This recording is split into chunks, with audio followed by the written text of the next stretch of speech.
But have you ever felt it? That prickly sensation on the back of your neck, the one that tells you someone's eyes are locked on you.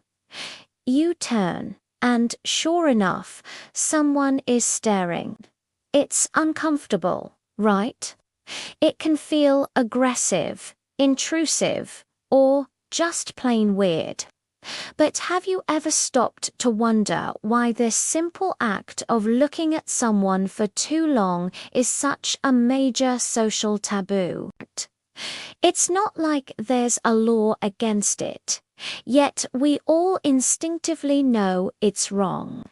Let's dive into the fascinating history of why we're taught, don't stare. Believe it or not, this social rule is deeply rooted in our survival instincts.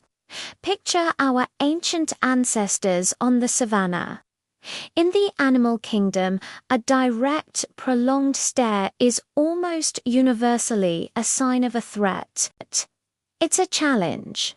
A predator stares at its prey right before it pounces. Two dominant animals will lock eyes to establish who's in charge before a fight breaks out. For early humans, another person staring could mean they were sizing you up for a conflict, planning to steal your resources, or identifying you as a rival. To survive, you had to be able to read these nonverbal cues instantly. Staring meant danger, and looking away was a sign of submission or a desire to avoid conflict. This deep-seated primal reaction is still hardwired into our brains today. As human societies became more complex and we started living in larger, more organized groups, these primal instincts evolved into social etiquette. Think about the rise of villages, towns, and eventually massive cities. Suddenly, you were surrounded by strangers. To maintain peace and social order, a set of unwritten rules was needed. Staring became a social faux pas because in a crowded environment, it breaks the bubble of personal space and anonymity that allows us to coexist peacefully. It singles someone out, making them feel exposed and judged. In a world where social harmony was key to community survival, avoiding direct, prolonged eye contact with strangers became a sign of respect and civility. It was a nonverbal way of saying, I see you, I acknowledge you, and I mean you no harm.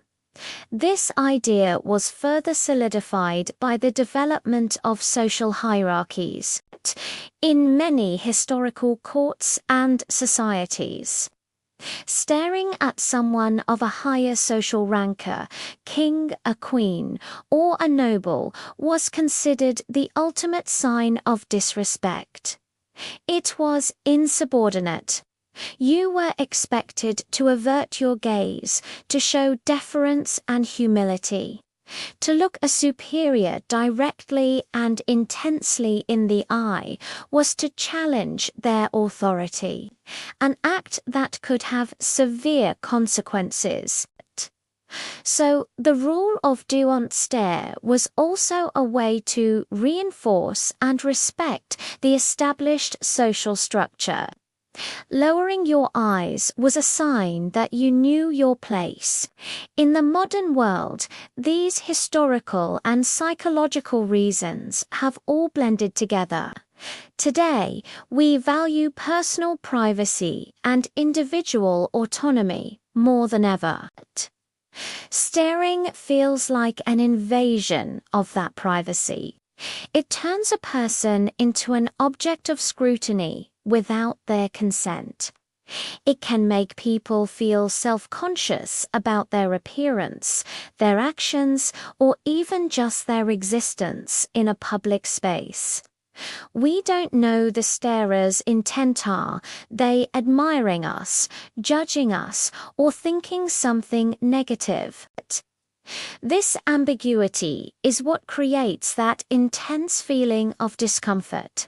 So, the next time you catch yourself staring or feel the weight of someone else's gaze, remember that you're tapping into a rich history of survival, social order, and respect. It's a small rule, but it's one of the fundamental threads that holds our social fabric together. Thanks for watching.